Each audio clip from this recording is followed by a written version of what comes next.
Next word some amount है बच्चे। Some amount की जो हिंदी मीनिंग होती है वो होती है विजय पाना, ठीक है। अगर हम इंग्लिश में बात करें तो इसका मतलब होता है ओवरकम करना। ओवरकम करने का मतलब हो गया बच्चे अगर कोई डिफिकल्ट सिचुएशन है, राइट, या कोई भी ऑब्स्टैकल है। ऑब्स्टैकल का मतलब बाधा होता है जिसको हम लोग हिंड्रेंस बोलते हैं, ठीक है। ध्यान से सुनिएगा, हिंड्रेंस हो गया जिसको हम ऑब्स्टैकल बोलते हैं, हिंदी में बोले तो बाधा। तो किसी तरह की कोई बाधा है, किसी तरह की कोई मुश्किल है, उस पर विजय पाना यानी ओवरकम करना, उसी को हम लोग क्या बोलते हैं, समाउंट, राइट। तो समाउंट की अगर हम बात करें तो एक तो ये हो गया ओवरकम, इसका सिमिलर वर्ड। उसके साथ साथ देखिए कुछ वर्ड्स मैं और लिखता हूँ आपके लिए। एक बच्चे वर्ड है विक्ट्री, ठीक है। ओवरकम करने का मतलब विक्ट्री।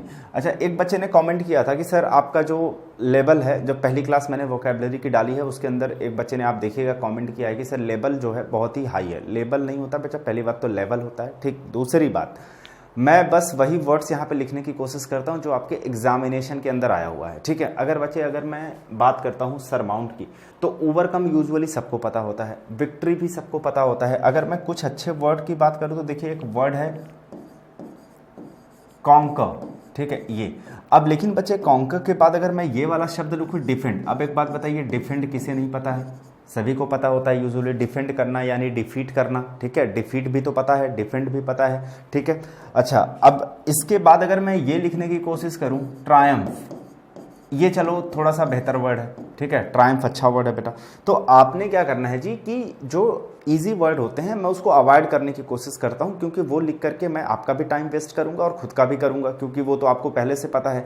अच्छा, एक आध वर्ड मैं इसमें इजी इसलिए लिखता हूं क्योंकि एटलीस्ट आपको मीनिंग थोड़ा और अच्छे से क्लियर हो जाए। जैसे अगर सरमाउंट मतलब क्या हो गया भाई, विक्ट्री। विक्ट्री हर बच्चा जानता है भाई, किसी चीज़ पे विजय पाना, ठीक है। किसी डिफिकल्ट सिचुएशन या ऑब्स्टैकल या किसी बाधा से क्या करना, ओवरकम करना। तो यहाँ पे जो अच्छा वर्ड है, तो एक तो बच्चे ये कॉन्कर, ये ध्यान रखिएगा, और एक वर्ड हमारे सामने जो है ट्रायम्फ, ये ध्यान रखिएगा बच्चे, ठीक है। तो भागो मत, सीखो। मेरा ये कहने का मतलब है कि किसी चीज़ से भागना नहीं होता, उस चीज़ को सीखना होता है, ठीक है। क्योंकि ये एग्जामिनेशन पूछता है। मैं इजी वर्ड्स लिख करके भी क्या करूँगा, मैं ऐसा नहीं है कि मैं इस चीज़ के लिए बुरा मान के बोल रहा हूँ, मैं बस समझा रहा हूँ। हो सकता है मेरी शक्ल ऐसी हो, आप लोगों को लग रहा होगा समझा रहा है कि डांट रहा है, बट शक्ल ऐसी है, भगवान ने बना दिया है, तो मैं बच्चे क्या कर सकता हूँ, ठीक है।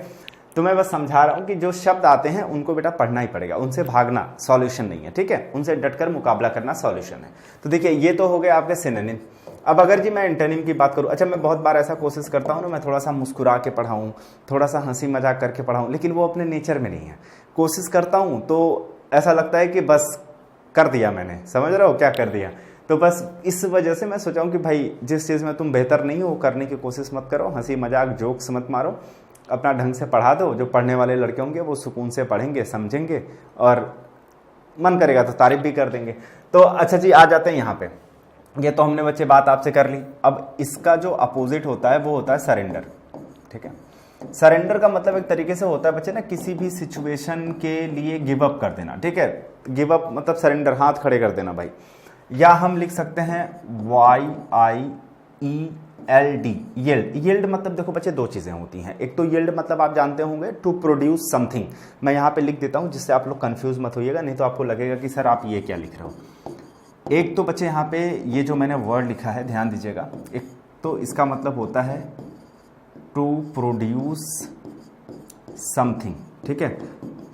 कुछ प्रोड्यूस करना, जैसे क्या, जैसे मान लीजिए बच्चा प्रॉफिट हो गया, ठीक है, को किसी तरह की कोई प्रोडक्टिविटी हो गई, ठीक है, उसको प्रोड्यूस करना, जो हम बोलते हैं फ्रूटफुल, ठीक है, उपजाऊ भी बोलते हैं, प्रोडक्टिव, उसे हम बोलते हैं ये यील्ड, ठीक है। और एक यील्ड का मतलब सरेंडर होता है। तो दोनों ही इसकी मीनिंग होती है। तो आप यहाँ पे कंफ्यूज मत होना कि सर ने क्या किया कि भाई सरमाउंट मतलब होता है विजय पाना, तो ये इसका सिनोनिम लिख दिया। तो बच्चे हम विजय तब पाते हैं जब हम किसी चीज़ से लड़ते हैं, जब किसी चीज़ से फाइट करते हैं। अगर इसके अपोजिट की बात करें सरेंडर, तो इंसान देखो जब फाइट नहीं करता है, लड़ता नहीं है, तो भाई उससे ओवरकम तो हो नहीं सकता। कुछ लोग होते हैं हाथ खड़े करते थे, भैया सरेंडर। जब लड़ोगे ही नहीं तो ओवरकम कैसे करोगे। तो सरेंडर हो गया, गिव अप हो गया, त्याग देना। यील्ड हो गया, तो यील्ड में बच्चा कंफ्यूज ना हो तो इसलिए हमने बता दिया इसकी दो मीनिंग होती है बच्चे। एक होता है टू प्रोड्यूस समथिंग, जैसे आपका प्रॉफिट हो गया, ठीक है, और एक होता है हमारा सरेंडर। तो दोनों बातें ध्यान रखना। अगला वर्ड है एब्ल्यूशन, सॉरी एब्ल्यूशन। हाँ, एब्ल्यूशन वर्ड है बच्चे। एब्ल्यूशन मतलब देखिए स्नान, जो कि ठंडियों में हम लोग करते नहीं हैं, ठीक है। मतलब स्पेशली मैं अपनी बात करूँ तो मैं यार बहुत कम प्रेफर करता हूँ नहाना ठंडियों में, क्योंकि लगती है ठंड भाई, ठीक है। गर्मी में कोटा पूरा हो जाता है अपना। तो जैसा बच्चा लिखा है an act of washing one self, ठीक है, मतलब खुद को वॉश करना, खुद को धुलना, ठीक है। तो एक तो वहाँ पे लिखा है वॉश, तो वॉश तो खैर सबको पता ही पता है। एक तो बच्चा बाथ भी होता है, ठीक है। एक होता है आपका प्यूरिफिकेशन, इसमें यही वर्ड पूछे जाते हैं, तो आप यही लिख लीजिए। अब देखो जहाँ पे जो शब्द पूछे गए हैं वही शब्द तो लिखा जाएगा। तो यहाँ पे वाज भी पता है, बात भी पता है, प्यूरिफाई करना बच्चे, प्यूरिफाई से बना है प्यूरिफिकेशन, या कह सकते हो प्यूरिफिकेशन से बना है प्यूरिफाई, ठीक है। प्यूरिफिकेशन हमारा नाउन होता है। तो ये जो प्यूरिफिकेशन है मतलब किसी चीज़ को क्या करना, मतलब एक तरीके से साफ करना, साफ सुथरा करना, स्वच्छ करना, प्यूरिफाई करने का मतलब हो गया, ठीक है।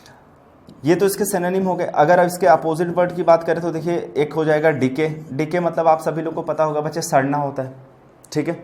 और डीकम्पोजिशन, डीकम्पोजिशन, तो अगर मैं डीके की बात करता हूँ या मैं डीकम्पोजिशन की बात करता हूँ, ये इसके एंटेनिम हो गए। यहाँ पे हम प्यूरिफाई की बात कर रहे हैं, यहाँ पे हम विघटन होने और सड़ने की बात कर रहे हैं, तो ये इसका उल्टा हो गया। अगर मैं अपनी तरफ से आप लोग को सजेस्ट करूँ कि भाई कौन से शब्द पे जोर देने की जरूरत है, प्यूरिफिकेशन यूजुअली बेटा पता होता है, लेकिन एक दो बार रिवाइज मार लेना। अच्छा, डीके भी सबको पता ही होता है, लेकिन डीके डिकम्पोजिशन दिमाग से उतरने के चांसेस रहते हैं, तो इनको भी अपना रिवाइज मानना। यहाँ पे ये वाले शब्द को 2-4 बार पढ़ लेना, क्योंकि किसी तरह की कंफ्यूजन तुम लोगों को ना हो कि इसकी 2 मीनिंग होती हैं, तो वो भी माइंड में सेट होना चाहिए। बाकी यहाँ ऑलरेडी मैं बता चुका हूँ, कॉन्कर और ट्रायम्फ पे बच्चे ध्यान देना, ठीक है। बाकी सरेंडर गिव अप सारे बच्चों को पता होता है। क्लियर हुई बात बेटा? और जब आप क्लास लिया करिए ना तो नोट्स बनाते रहा करिए, और मेरे साथ में आप गुनगुनाना नहीं है, मेरे साथ में रिपीट करना है, क्योंकि मैं यहाँ गाना नहीं गा रहा हूँ, यहाँ पे हम लोग वोकैबलरी की क्लास कर रहे हैं, जो कि एक बड़ा डिफ़िकल्ट टास्क है, we can say Herculean task है। हम कह सकते हैं कि भाई बच्चों के लिए बहुत भारी भरकम सा ये लगता है पहाड़ सा, तो ये पहाड़ तोड़ा जा सकता है, क्योंकि आप लोग एक वॉरियर हैं, मांझी द माउंटेन मैन, ठीक है, समझ रहे हो आप। तो धीरे धीरे चीज़ों पे हम ओवरकम कर लेंगे, लेकिन अगर आप सहयोग करेंगे, आप साथ देंगे, तो हम कर जाएंगे। नेक्स्ट वर्ड की तरफ बढ़ते हैं बच्चे, नॉर्म। नॉर्म का मतलब होता है बच्चे बौना, ठीक है। ये सब लोगों ने सुन रखा, बौना शब्द तो आपको पता होगा, लेकिन अगर जिन बच्चों को नहीं पता हो नॉर्म का मतलब बौना होता है, तो इसको ध्यान दीजिएगा। और दूसरी चीज़ बच्चे की, इसको जिनॉम मत पढ़िएगा, दैट इज़ नॉर्म, ठीक है। इसका प्रोनाउंसिएशन नॉर्म होता है, नॉर्म मतलब बौना हो गया। जैसा कि यहाँ लिखा है स्मॉल अगली पर्सन, और जिसका सिनोनिम होता है आपका ड्वार्फ। तो अगर मैं इसके सिनोनिम की बात करूँ तो यूजुअली ये सारे बच्चों को पता होगा कि ड्वार्फ होता है। उसके साथ बच्चे एक अच्छा सा वर्ड है, ध्यान रखिए, एल्म। साथ में एक वर्ड और आपको ध्यान देना है, दैट इज़ डिमिन्यूटिव, ठीक है। अब अगर मैं यहाँ पे बोलूँ कि किन शब्दों को आपको थोड़ा ध्यान देने की ज़रूरत है, तो बच्चे एक तो ये शब्द तो आपको ध्यान देने की ज़रूरत ही है, ठीक है, क्योंकि अच्छा वर्ड है। और साथ में ये शब्द भी ध्यान दीजिएगा, क्योंकि इस शब्द की बात करूँ तो ये शब्द यूजुअली बच्चों को पता होता है। अगर मैं इसके एंटोनिम की बात करूँ जी, तो एक वर्ड है बच्चे बेहीमोथ। देखिए जी, यहाँ पे आपने क्या लिखा हुआ है कि स्मॉल अगली पर्सन। यहाँ पे हम कैसे, बौना कौन होता है? जो स्मॉल होता है, छोटा होता है, ठीक है। कुछ लोग उसको बटला कहते हैं, कुछ लोग अलग अलग तरीके का नाम लोगों ने दे रखा है। खैर, किसी को इस तरीके से चिढ़ाना नहीं चाहिए। तो बेहीमोथ हो गया एक, ठीक है। बेहीमोथ मतलब होता है बच्चे एक्सट्रीमली लार्ज, मतलब यूजुअली जितना साइज होना चाहिए उससे कहीं बहुत ज़्यादा बड़ा, ठीक है। और एक वर्ड बहुत प्यारा सा है, कॉलसस, इसको भी ध्यान रखिएगा, कॉलसस। तो मैं आपसे बोलूँगा कि ये दो शब्द जो मैंने यहाँ पे लिखे हैं, एक कॉलसस लिखा है, एक बेहीमोथ लिखा हुआ है, ठीक है। मेरे साथ पढ़ो, देखो अभी याद हो जाएगा, बेहीमोथ, बेहीमोथ, कॉलसस, बेहीमोथ, कॉलसस, ऐसे ही पढ़ा करो, ठीक है। तो 3-4 बार रिवाइज करोगे, चीज़ें एकदम क्लियर हो जाएंगी। तो ये इसका अपोजिट हो गया, डन। कमांड की बात करें तो कमांड देखो बच्चे ईजी वर्ड है। कमांड का मतलब आदेश होता है, जैसा कि यहाँ पे लिखा है, गिव एन ऑथोरिटेटिव और प्रिम्पटरी। देखो ये जो वर्ड है ना, प्रिम्पटरी का मतलब होता है बच्चे, पहले मैं समझा देता हूँ फिर लिख देता हूँ। जैसे जब कोई इंसान आदेश देता है और वो ये चाहे कि भाई आपको कोई आदेश दिया गया और बिना किसी सवाल के आप उस आदेश का पालन करिए, ठीक है, जिसको हम लोग बोल सकते हैं बॉसी। क्या बोल सकते हैं? बॉसी। अगर सपोज कि आपका कोई बॉस है और आप उसके अंडर काम करते हैं, ठीक है, बॉस है तो ऑब्वियस सी बात है उसके अंडर ही काम करोगे आप। और अगर कोई आदेश वो देता है, कोई भी ऑर्डर आपको देता है, कोई भी कमांड या इंस्ट्रक्शन देता है, तो क्या आप क्वेश्चन करोगे, उससे कुतर्क करोगे? नहीं। आप अब बॉस होने के नाते वो ये एक्सपेक्ट करेगा ना भाई कि आप बिना कोई सवाल जवाब किए चुपचाप उस आज्ञा का आप पालन करिए, ठीक है। उसी को हम बोलते हैं बच्चे प्रिम्पटरी, तो ये जो प्रिम्पटरी वर्ड है इसका मतलब बॉसी हो गया। एक आप और लिखना चाहें तो लिख सकते हैं डोमिनियरिंग, ठीक है। तो देखिए मैं आपको सिखा क्या रहा था, सिखा क्या गया मैं यहाँ पे, एक वर्ड और मैंने आपके सामने मिल गया प्रिम्पटरी, और उसका भी मतलब आप जान गए बॉसी हो सकता है, डोमिनियरिंग हो सकता है, राइट। अच्छा अब हम कमांड की बात करें बेटा, तो कमांड मतलब देखो एक तो ऑलरेडी लिखा हुआ है इसका सिनोनिम यहाँ पे इंस्ट्रक्ट, और एक कमांड तो होता ही होता है, ठीक है। अच्छा इसके साथ आप एक लिख लेना यहाँ पे मैंडेट, और एक वर्ड बचे यहाँ पे लिखना प्रोक्लेमेशन, प्रोक्लेमेशन, ठीक है।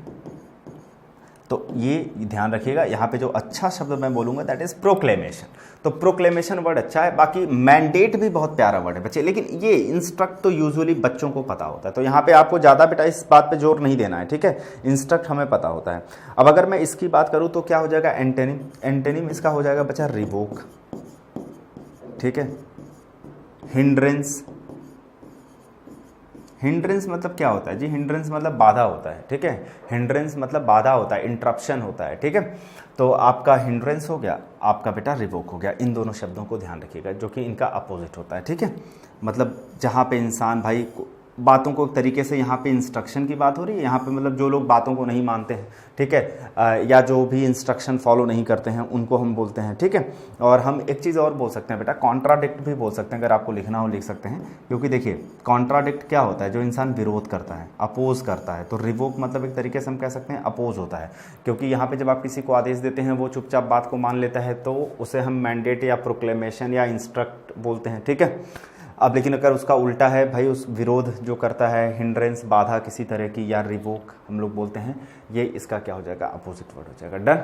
अगले शब्द की तरफ बढ़ते हैं बच्चा। जो अगला शब्द है हमारे सामने, ट्रांसपेरेंट वर्ड का मतलब होता है बच्चे पारदर्शी, ठीक है। पारदर्शी का मतलब क्या हुआ, जिसके आर पार आप देख सकते हो, ठीक है।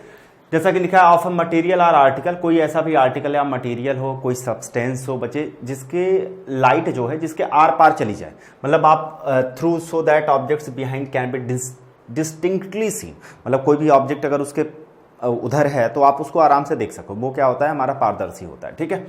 तो खैर पारदर्शी जो वर्ड है, ट्रांसपेरेंट वर्ड है, ऐसा नहीं कि हम सिर्फ किसी मटेरियल के लिए या किसी सब्सटेंस के लिए यूज़ करेंगे बच्चा, आप किसी पर्सन के लिए भी यूज़ कर सकते हैं कि अब बहुत ही वो इंसान जो है ना बहुत ही ऑनेस्ट है, बहुत ही ट्रांसपेरेंट है, ठीक है। ट्रांसपेरेंट का मतलब ये हो गया ऑनेस्ट, ठीक है, कि मतलब ऐसा कुछ छुपा नहीं रहता उसके अंदर, क्लियर। तो चलिए आइए समझते हैं बच्चे इसके सिनोनिम्स को। अगर मान लीजिए ट्रांसपेरेंट का सिमिलर वर्ड की बात करें तो एक तो ऑलरेडी यहाँ पे दिया है ल्यूसिड, एक वर्ड होता है बच्चे गॉजी, ठीक है, ध्यान दीजिएगा एग्जामिनेशन ने ये सब पूछ रखा है, और एक अच्छा सा वर्ड है आपके सामने दैट इज ट्रांसल्यूसेंट, ठीक है। तो ये हो गया। अब बात आती है जी इसके अपोजिट वर्ड की, तो इसका अपोजिट वर्ड जो हो जाएगा बच्चे, एक तो वेग हो जाएगा, ठीक है। वेग के बाद एक वर्ड लिखना बच्चे ओपेक, ओपेक, ठीक है, ये क्यों है ओपेक, राइट। अच्छा जी, ओपेक मतलब क्या हो गया, जैसे अगर हम बात कर रहे हैं बच्चे यहाँ पे ना कि कोई चीज़ ल्यूसिड है, गॉजी है या ट्रांसल्यूसेंट है, तो पहले वर्ड ध्यान दीजिएगा, ये जो गॉजी वर्ड है और ट्रांसल्यूसेंट वर्ड है बहुत प्यारा वर्ड है, ठीक है। ल्यूसिड यूजुअली बच्चे हम आम बोलचाल की भाषा में प्रयोग करते हैं, तो ये सबको पता होता है, लेकिन इन दोनों को ध्यान रखना। अगर हम यहाँ पे बात कर रहे हैं कि कोई चीज़ पारदर्शी है, कोई चीज़ एक तरीके से अस्पष्ट है, क्लियर है, तो उसका उल्टा क्या हो जाएगा बच्चे, जो पारदर्शी ना हो, ठीक है। तो उसमें एक हमने आपको बता दिया वेग, या हमने बता दिया बेटा ऑपेक, ठीक है, वेग बता दिया, ऑपेक बता दिया। लेकिन यहाँ पे एक चीज़ बच्चे ध्यान देना ना, वेग या ऑपेक मतलब जिन बच्चों को नहीं समझ में आ रहा मैं थोड़ा सा एक्सप्लेन कर देता हूँ। जैसे कोई चीज़ बेटा ऑब्सक्योर हो, ठीक है, हमने क्या बोला, कोई चीज़ ऑब्सक्योर हो। ऑब्सक्योर का मतलब, अब कुछ बच्चों को लग रहा होगा कि आप समझा रहे हैं कि उलझा रहे हैं, ठीक है। ऑब्सक्योर का मतलब बेटा जो चीज़ अनक्लियर हो। अब आ गई बात समझ में, अनक्लियर मतलब जो चीज़ स्पष्ट ना हो वो ऑब्सक्योर होता है, ठीक है। ऑपेक या वेग वही चीज होती है बेटा, ऑपेक या वेग वही चीज होती है जो चीज क्लियर ना हो। एक तरीके से हमने ये बोला dark, you can write dark also, ठीक है। आप डार्क भी लिख सकते हैं कि भाई डार्क हो गया, अनक्लियर हो गया, ऑब्सक्योर हो गया, ऑपेक हो गया, वेग हो गया, ये सब इसके क्या होते हैं बच्चे, एंटोनिम होते हैं। सपोज आपका एग्जामिनेशन कभी अगर ऐसे पूछ दे भाई ट्रांसल्यूसेंट का आप अपोजिट बताओ, तो इसमें से बेटा कोई भी दिया होगा आंसर हो जाएगा। अच्छा मान लीजिए ये अपोजिट ना पूछ के कभी एक वर्ड दे दिया ऑब्सक्योर, और उसने पूछा कि इसका सिनोनिम बताओ, तो देखो ऑपेक हो सकता है, वेग हो सकता है, अनक्लियर हो सकता है, डार्क हो सकता है। डन। अगला वर्ड है बच्चे डेक्स्टरिटी, ठीक है। ये जो डेक्स्टरिटी वर्ड है बहुत ही प्यारा शब्द है, ठीक है। तो डेक्स्टरिटी का मतलब क्या होता है बच्चे, ध्यान से देखिएगा आप लोग, इसके सिनोनिम्स काफ़ी अच्छे अच्छे हैं और एक एक करके मैं आपको बताता हूँ सारा का सारा, ठीक है। पहले तो यहाँ पे निपुणता लिखा हुआ है, तो निपुणता क्या हो गया, skill in performing task specially with the hands. मतलब कहने का उसका ये है कि स्किल इन परफॉर्मिंग टास्क, अगर आप किसी भी तरह का कोई टास्क जो परफॉर्म कर रहे हैं, जो आप स्किल मतलब एबिलिटी, किसी भी टास्क को परफॉर्म करने के लिए जो एबिलिटी होती है, जो स्किल होती है, स्पेशली विद हैंड्स, जो कोई भी हम टास्क जो हाथों से परफॉर्म करते हैं उसके लिए जो हमारे स्किल है उसी को हम डेक्सटेरिटी बोलते हैं, निपुणता बोलते हैं। ठीक है, तो बच्चे एक वर्ड जो एड्रॉइटनेस लिखा है, प्यारा वर्ड तो है ही है, लेकिन उसके साथ देखो वर्ड याद रखना, एबिलिटी एक अच्छा सा वर्ड है। ठीक है, खैर बहुत कॉमन वर्ड है, एबिलिटी सबको पता है। एजिलिटी ये भी कॉमन वर्ड ही है। अच्छा, नैक शब्द बच्चे ध्यान दीजिएगा, KNAC के नैक। उसके बाद हम बात करें जी प्रोफिशिएंसी, स्पेलिंग ध्यान देना बच्चे, ये प्रोफिशिएंसी। अच्छा, ये वर्ड ऐसा नहीं है कि भाई कॉमन वर्ड नहीं है, बहुत ही कॉमन वर्ड है, लेकिन कंफ्यूजन कहाँ होगी बच्चे, स्पेलिंग में देखो, PROFICIENCE, तो यहाँ पे देखना F के बाद आई है, C के बाद आई है, फिर ENCEY लिखा हुआ है, प्रोफिशिएंसी। तो ऐसे शब्दों की स्पेलिंग एक बार ना अच्छे से देख लिया करिए आप लोग, जिससे मिस स्पेल्ड में कंफ्यूजन ना हो। बाकी यहाँ पे बच्चे अगर एजिलिटी अगर बच्चों को नहीं पता होगा तो लिख लीजिएगा इसको और इसको याद रखिएगा। नेक अच्छा वर्ड है बेटा। और अगर मैं बात करूँ एड्रॉइटनेस, एड्रॉइटनेस तो प्यारा वर्ड है ही है, साथ में डेक्सटेरिटी भी बच्चे बहुत ही प्यारा वर्ड है। ठीक है, डेक्सटेरिटी भी आपका बहुत ही प्यारा वर्ड है। उसके साथ एक वर्ड मैं आपको और लिख करके देता हूँ, वो भी बहुत अच्छा वर्ड है, दैट इज डेफ्टनेस। ठीक है, तो मेरी तरफ से जिन शब्दों को मैं बेहतर बताने की कोशिश कर रहा हूँ और मैं चाहता हूँ कि उसको आप कई बार रिवीजन करिएगा जब तक आपको याद ना हो जाए, तो जैसे बेटा डेफ्टनेस वर्ड हो गया आपका, नैक हो गया, एजिलिटी, मुझे लगता है एबिलिटी जिनको याद हो गया वो एजिलिटी याद करने में समय नहीं लगाएंगे, क्योंकि देखो अगर मैं बात करूं ILITY दोनों में सेम है, यहाँ पे AB है, यहाँ पे AG है, याद हो गया बताते ही समय। ठीक है, नेक, अब अगर कोई बच्चा इसको रिलेट करे नॉक तो नॉक से आ जाएगा नेक। ठीक है, वहाँ पे O होता है, यहाँ पे A है, ये भी याद हुआ, नॉक से रिलेट करके नेक। अब प्रोफिशिएंसी तो पता ही होता है, डेफ्टनेस बच्चे ध्यान रखना, एड्रॉइटनेस और डेक्सटेरिटी ये चीज़ें जो है अपना ध्यान रखना। और ये जो हुए आपके, ये हो गए सिनोनिम्स, इनके सिमिलर वर्ड हो गए। अच्छा जी, अगर बच्चे मैं इनके एंटोनिम की बात करूँ, तो क्या हो जाएगा, एबिलिटी की बात कर रहे हैं तो बेटा यहाँ इनएबिलिटी लिख लीजिएगा। ठीक है, इनएबिलिटी, और यहाँ पे लैक लिख सकते हैं। ठीक है, लैक हो गया, इनएबिलिटी हो गया। ठीक है, और एक वर्ड बच्चे और पूछा जाता है इससे, इग्नोरेंस। अब जैसे आप यहाँ पे ये मत सोचिएगा कि इग्नोरेंस कैसे हो गया सर, इग्नोरेंस का मतलब तो नज़रअंदाज करना होता है, लेकिन बच्चे ध्यान दें यहाँ पे अगर हम एबिलिटी की बात कर रहे हैं तो एबिलिटी मतलब हम स्किल की बात कर रहे हैं। ठीक है, तो मतलब किसी चीज़ को करने की योग्यता की हम बात कर रहे हैं, तो दैट इज़ डेक्सटेरिटी, एड्रॉइटनेस, और ये सारे शब्द हो गए। अब अगर भाई कोई चीज़ आपसे नहीं हो रही है तो मतलब आप उस चीज़ में निपुण नहीं है, तो हम उसको इग्नोरेंस बोल सकते हैं। ठीक है, नज़रअंदाज करने का मतलब ये नहीं होता कि आप रास्ते से जा रहे हैं और कोई आपके सामने से होकर गुजर रहा है और आपने ऐसे मुँह घुमा लिया, नज़रअंदाज कर दिया, ऐसा नहीं होता बच्चे। ठीक है, तो इनएबिलिटी हो गई, लैक हो गया है और इग्नोरेंस हो गया। क्लियर।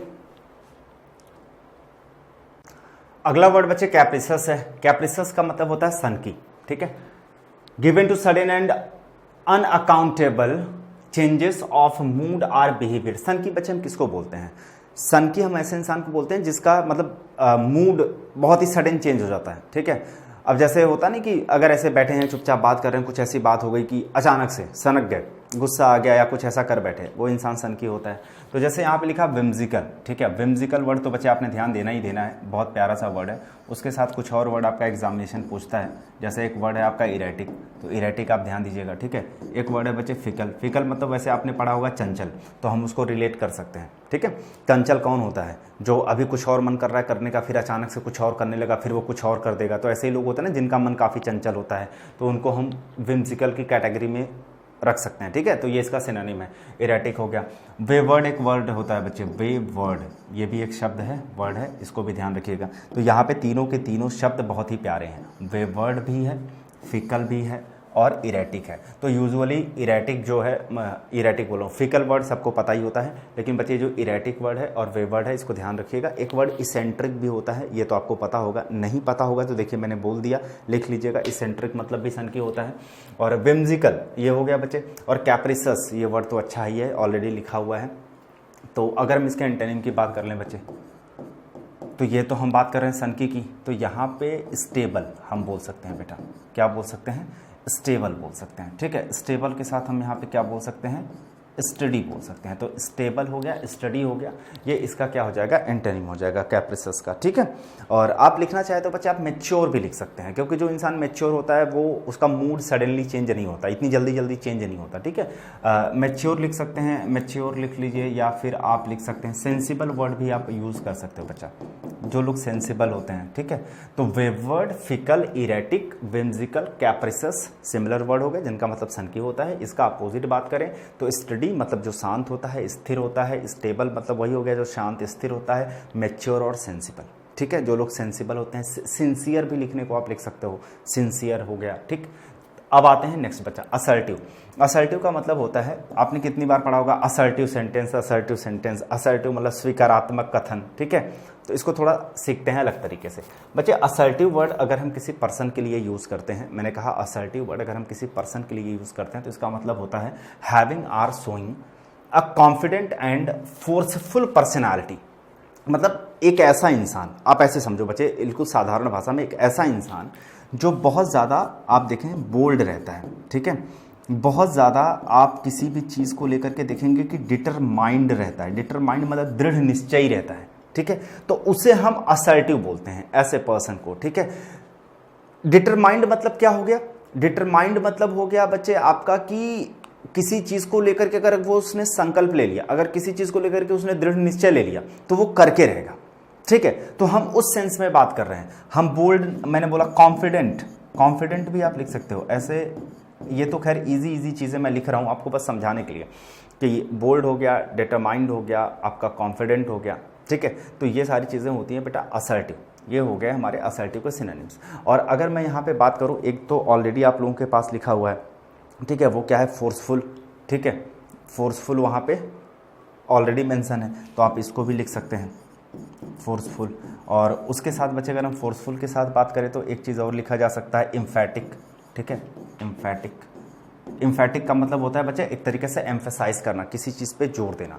तो अगर असर्टिव, फिर सुनना, अगर असर्टिव हम किसी पर्सन के लिए यूज़ कर रहे हैं तो उसका मतलब होता है बोल्ड, बहादुर, determined, confident, forceful, emphatic. Clear हो गई बात। और ये डोमिनेटिंग बच्चे लिखा हुआ है, इसको तो ध्यान ही देना तुम लोग। देखो इसी में पूरे जो ये स्टेटमेंट लिखा हुआ है इसी में 3 शब्द मिल गए हमारे सामने। एक तो यहाँ पे देखो कॉन्फिडेंट मिल गया, ठीक है, ये होता है। फोर्सफुल मिल गया, जो कि हमने यहाँ पे लिख रखा है, कॉन्फिडेंट और फोर्सफुल। और ये तो बच्चे ऑलरेडी इसमें मेंशन ही है, डोमिनेटिंग। ठीक है, ये सब एग्जामिनेशन में पूछे गए हैं। और ये असर्टिव वर्ड तो लिखा ही लिखा गया है। ठीक है, अच्छा जी, अगर मैं बात करूं बच्चे इसके अपोजिट की, ये तो इसके सिमिलर वर्ड थे, तो इसका अपोजिट जो हो जाएगा एंटेनिम, तो एक तो मीक हो जाएगा बेटा, मीक। मीक का मतलब क्या होता है बच्चे, मीक का मतलब जैसे हो गया आपका शाई। ठीक है, मीक का मतलब हो गया जैसे मॉडेस्ट। ये जो शाई होते हैं या मॉडेस्ट होते हैं वो बोल्ड नहीं होते। मतलब वो किसी चीज़ में आप देखोगे ना, जो कोई बात चल रही है 4 लोगों के बीच में, शर्मा रहा है ऐसा। ठीक है, मैं एक्सप्रेशन खैर नहीं दे सकता, मैं एक्टर नहीं हूँ। ठीक है, तो मॉडेस्ट हो गया, साई हो गया, ये मीक। और एक वर्ड होता है बच्चा डिफिडेंट, आप ये भी लिख सकते हैं, डिफिडेंट। तो आप अगर मुझसे ये पूछना चाहते हो कि सर इसका फिर अपोजिट वर्ड मीक और आपने जो लिखा है डिफिडेंट, बस यही है। ठीक है बच्चे, देखो उसका तो वो भी हो सकता है जो हम लोगों ने वहाँ पे ऑलरेडी लिख करके रखा है ना, वो भी हो सकता है हमारा कि जो हमने डिफिडेंट लिखा हुआ है, मीक लिखा है, उसके अलावा ये जो शाई और मॉडेस्ट है ये भी हो सकता है। ठीक है, ऐसा कोई नहीं है, लेकिन शाई और मॉडेस्ट यूजुअली लोगों को पता होता है तो इसलिए मैंने वो लिखा नहीं। लेकिन जैसे मैं मीक लिख रहा था तो फिर आप सोचने लगते हैं ना सर मीक का मतलब क्या होता है, तो वो मीक समझाने के लिए मैंने शाई और मॉडेस्ट किया। अगर आपको मेंशन करना है तो आप चारों मेंशन कर लो, डिफिडेंट, मॉडेस्ट, शाई, मीक, सबका मतलब एक ही होता है बेटा, ये आपस में सिमिलर वर्ड्स हैं। ठीक है, तो असर्टिव का मतलब bold, determined, confident, forceful, emphatic. ठीक है, और उसका उल्टा हो जाएगा मीक, शाई, मॉडेस्ट और डिफिडेंट। डन। नेक्स्ट वर्ड है बच्चे नेविस का मतलब होता है बेटा धूर्त। धूर्त मतलब चालाक, कपटी, जिसको हम लोग बोलते हैं डिसऑनेस्ट। एक अच्छा सा वर्ड ऑलरेडी लिखा है अनस्क्रिपुलस, अनस्क्रिपुलस हो गया। अब उसके साथ बच्चे देखो डिसऑनेस्ट, ये दोनों ही इसके सिमिलर वर्ड हैं। ठीक है, ध्यान दीजिएगा, यहाँ तो 2 तो आपको पहले से ही मिल गए, एक तो ये डिसऑनेस्ट हो गया और दूसरा अनस्क्रिपुलस हो गया। उसके साथ बच्चे एक वर्ड लिख लीजिएगा एरेंट, ARRANT, एरेंट। और एरेंट के साथ बच्चे एक वर्ड और लिख लेना, डिसीटफुल। इसको डिसाइडफुल मत पढ़ना, दैट इज डिसीटफुल। तो डिसीटफुल, एरेंट, अनस्क्रेपुलस, डिसऑनेस्ट। ठीक है, लाइंग भी बोल सकते हैं, LYING, लेकिन वो तो आपको पता है जो भाई झूठ बोलता है वो तो बेईमान ही होगा। ठीक है, अब अगर बच्चे हम बात करें इसके अपोजिट की, तो अपोजिट तो ऑनेस्ट हो जाएगा, क्योंकि वो अगर हम डिसऑनेस्ट की बात करें, ऑनेस्ट। ठीक है, ऑनरेबल हो जाएगा बेटा। ठीक है, ऑनरेबल मतलब जो सम्मानित होता है, भाई जो सम्मानित होगा ऑनरेबल होगा। ठीक है, रिस्पेक्टेड होगा, ऑब्वियस सी बात है वो ईमानदार होगा। नोबल हो जाएगा। ठीक है, वर्चुअस हो जाएगा, वर्चुअस। तो भाई आपने इसमें क्या क्या ध्यान देना है कि अगर मैं ऊपर वाले में बात करूं बच्चे, तो बड़ा प्यारा सा वर्ड है ये एरेंट, ध्यान रखना। डिसीटफुल भी अच्छा शब्द है, ध्यान देना, बहुत पूछा जाता है। ये देखो अनस्क्रिप्टलेस, प्यारा वर्ड है, ये भी ध्यान देना। और नेविस, ये तो ध्यान देना ही देना है बेटा, क्योंकि अच्छा शब्द है। डिसऑनेस्ट तो खैर आपको पहले से पता होगा। यहाँ पे बात करें, ऑनेस्ट पहले से पता होगा, ऑनरेबल भी पता होगा, नोबल भी पता होगा। ठीक है, वर्चुअस ध्यान देना है बच्चे। ठीक, उसके बाद अगर मैं लैकॉनिक की बात करूँ, ऑलरेडी हम लोग डिस्कस कर चुके हैं बच्चे। लैकॉनिक का मतलब संक्षिप्त होता है, यूजिंग वेरी फ्यू वर्ड्स। ठीक है, कंसाइज। अब देखो अगर मैं बात करूँ यहाँ पे प्रेसाइज, आप इसका सिनोनिम लिख सकते हो। मैं बात करूँ बेटा ब्रीफ, ठीक है, शॉर्ट, शॉर्ट तो आप लोग को पता ही होगा जी। मैं बात करूँ बच्चा टर्स, ठीक है, टर्स हो गया। मैं बात करूँ पिथी, पिथी हो गया। ठीक, तो ये जो पिथी है, टर्स है, शॉर्ट है, ब्रीफ है, प्रेसाइज है, ये सब बच्चे क्या हो गए, लैकॉनिक के सिनोनिम्स हो गए। अच्छा, लैकॉनिक शब्द जो है बेटा एक बार हम लोग डिस्कस कर चुके हैं ऑलरेडी, अगर आपको ध्यान होगा तब। ठीक है, और इसमें एक दो वर्ड मैंने आपको और बताया था, अगर आपने याद किया होगा तो। एक सक्सिंक्ट वर्ड हमने बताया था, एक वर्ड आपका बेटा समरी होता है। ठीक है, समरी हमने बताया था आपको। एक वर्ड आपको कंपैक्ट बताया था, कंपैक्ट। तो ये सारे के सारे सिनोनिम है। और मैं आपको क्या बोलता हूँ कि अगर बच्चा आप रिवीजन करते हुए आओगे मेरे साथ, तो जो शब्दों को मैं आगे चल करके लिखूंगा वो रिपीटेड ही होंगे, क्योंकि आपका एग्जामिनेशन भी तो यही करता है, शब्दों को बार बार रिपीट करता है। तो यहाँ पे उन शब्द को मैं क्या कर देता हूँ, आपको अंडरलाइन कर देता हूँ जो मेरे हिसाब से डिफिकल्ट है। जैसे टर्स ध्यान देना है बेटा, पिथी ध्यान देना है, कॉम्पैक्ट यूजुअली खैर पता होता है लेकिन फिर भी ध्यान देना, और यहाँ पे सक्सिंक्ट ये ध्यान देना है आपको। ठीक है, लैकॉनिक और कंसाइज ऑलरेडी लिखा है। अब बच्चा मैं अगर यहाँ पे बात आपसे करूँ कि ब्रीफ की, मैं बात करूँ आप लोगों से यहाँ पे शॉर्ट की, तो ये सबको पता है, प्रिसाइज सबको पता है, समरी वर्ड जो है बच्चा वो सबको पता होता है। ठीक है, और अगर एक शब्द और आप लिखना चाहें तो आप लिख सकते हैं एब्रप्ट। अगर ये शब्द भी आप लिखना चाहें तो ये भी लिख सकते हो बेटा, एब्रप्ट। एब्रप्ट मतलब क्या होता है, एब्रप्ट मतलब होता है सडन, जो चीज़ अचानक से हो जाए। ठीक है, तो अब यहाँ पे हम संक्षिप्त बोल रहे हैं ना, इसको रिलेट करके देखो। जैसे जो चीज़ संक्षिप्त मतलब क्या होता है, बिल्कुल छोटे में। ठीक है, तो एब्रप्ट मतलब भी वही होता है बच्चा, बिल्कुल छोटे में। मतलब अगर कोई चीज़ सडनली हो जाती है तो हम उसको एब्रप्ट बोल सकते हैं। ठीक है, तो एब्रप्ट हम कंसाइज से रिलेट कर सकते हैं, इसको ध्यान देना। तो याद रखना, अगर कभी भी एब्रप्ट वर्ड का सिनोनिम पूछे तो अगर इसमें से कोई भी शब्द होगा तो वो तुम्हारा क्या हो जाएगा बेटा, आंसर हो जाएगा। ठीक है, तो ये तो हो गया इसके सिनोनिम। अगर बेटा मैं बात करूँ इसके एंटोनिम की, तो एंटोनिम में मैंने देखो क्या क्या बता रखा था तुमको, वर्बोस। वर्बोस मतलब होता है बच्चे शब्दों की बहुलता। जैसे जिसको हम बोलते हैं टॉकेटिव, जो लोग बहुत ज़्यादा बातचीत करते हैं, बहुत ज़्यादा शब्दों का प्रयोग करते हैं, उसे हम लोग क्या बोलते हैं, वर्बोस। तो अगर यहाँ हम प्रेसाइज और ब्रीफ शॉर्ट की बात कर रहे हैं तो इसका अपोजिट क्या हो जाएगा, वर्बोस हो जाएगा। ठीक है, वर्बोस के साथ एक वर्ड हमने आपको बेटा लेंदी दिया था। ठीक है, आप उसको लिख लीजिएगा, खैर उसको लिखने की इतनी ज़रूरत नहीं है आपको, लिखना आप लिख लीजिएगा। लेकिन उसके अलावा एक शब्द है प्रोलिक्स, लिखिएगा। ठीक है, प्रोलिक्स, ये मैं फिर से लिखता हूँ क्योंकि अच्छा शब्द है। तब भी मैंने आपको बोला था बेटा ये याद करना है आपको, प्रोलिक्स प्यारा वर्ड है। वर्बोस भी याद कर लीजिएगा। रही बात लेंदी की, लेंदी चलिए लिख ही देता हूँ, मन नहीं मानेगा मेरा, क्योंकि ये ईजी वर्ड है तो ये सबको याद ही होता है बेटा। ठीक है,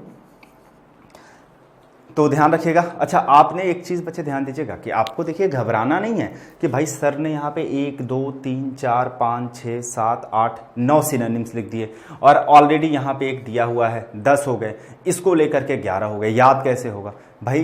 दिमाग को अगर इस तरीके से तुम समझाओगे ना याद कैसे होगा, तो वो तैयार हो जाएगा भाई, याद ही नहीं करना हमको। हाँ, मैं मानूंगा ही नहीं मैं। दिमाग को समझाओगे है क्या, आप ऐसे देखो ना, अपने दिमाग को ऐसे बताओ कि ये जो शॉर्ट की बात कर रहे हैं ये तो हमें पहले से पता है, ब्रीफ वर्ड हमें बहुत पहले से पता है, प्रेसाइज वर्ड हमें पहले से पता है, ठीक है, कंसाइज वर्ड हमें पहले से पता है, ठीक, और अगर बात करें हम समरी की, तो हमें समरी भाई पहले से पता है। तो यहाँ पे कितने शब्द हमें नए मिले, ऐसे देखो बेटा, यहाँ पे एक पिथी वर्ड नया मिला, टर्स वर्ड नया मिला, सक्सिंट तीसरा, कॉम्पैक्ट चौथा, एब्रप्ट पांच ही तो यहाँ से याद करने हैं आपको, ठीक है। टोटल कितने हैं आपके 11 अगर हैं तो इसमें से 5 ही तो याद करने हैं, 6 तो पहले से पता है आप लोगों को। ये तो मैंने बस आपको एक तरीके से रिवीजन आपका मैंने करा दिया। यहाँ पे अगर मान लीजिए लेंदी बेटा पहले से पता है, ठीक है। यहाँ पे 2 ही शब्द तो मिले, वर्बोस और प्रोलिक्स, आई बात। तो दिमाग को समझाओ, समझ रहे हो मेरी बात को, तो उसको समझाओ, इसको स्ट्रांग बनाओ, वो सब कुछ करके दे देगा, तुम्हें कुछ करने की जरूरत ही नहीं है, तुम बहुत स्ट्रांग हो, इस चीज को बस तुम्हें पहचानने की जरूरत है। क्या आप एसएससी सीजीएल की तैयारी कर रहे हो, अभिषेक की तरह 34th रैंक फोड़ना चाहते हो, या फिर शिवम की तरह 41, और आपने ग्रामर तो प्रिपेयर कर लिया स्मार्ट बुक से, और वोकैब को लेके बहुत परेशान हो कि 10,000 वर्ड्स याद करें, 15,000 वर्ड्स याद करें, 20,000 वर्ड्स याद करें, उनको रिटेन कैसे करें। यार देखो, तैयारी तो सब कर लेते हैं, तैयार तो 4-4, 6-6 किताब कर लेते हैं, पर कितने समय में तैयार कर रहे हो, साल भर में, 2 साल में, या फिर 4 साल में। ट्राई करें वोकैब प्लानर। ये सिर्फ आपके वोकैब ना 90 डेज में प्रिपेयर कराएगा, और पूरे के पूरे 9,000 इंपॉर्टेंट वर्ड्स 90 डेज के सिस्टमेटिक प्लान में डाला गया है। तो देर मत कीजिए, सिर्फ और सिर्फ इस बुक का इस्तेमाल कीजिए, जिससे आपके सारे वोकैब की प्रॉब्लम सिर्फ सॉल्व होगी 90 डेज के अंदर।